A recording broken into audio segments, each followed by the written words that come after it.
মোটামুটি আমরা যে একটা জিনিস খাচ্ছি সব করে, আমরা সব খাই না তো গাছ কি হলো, বসে আছি ভালো লাগছে না।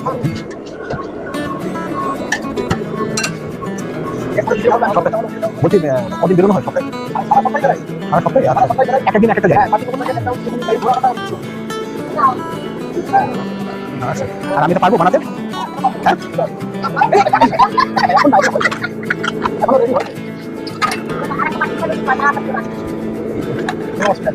সম্বরা দিচ্ছে। আর কি নারকেলের চাটনি কোথায়?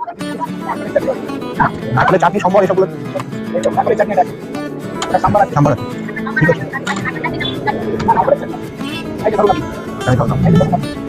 ঠিক আছে এই তো বলছি আমার খাবার হয়ে গেছে, এবার হয়ে গেছে, উপরে গিয়ে বসে খেতে হবে। ধোসাটা খুব টেস্টি হয়েছে, খাচ্ছি, ভালো লাগছে, মনে হচ্ছে আর একটা খাই।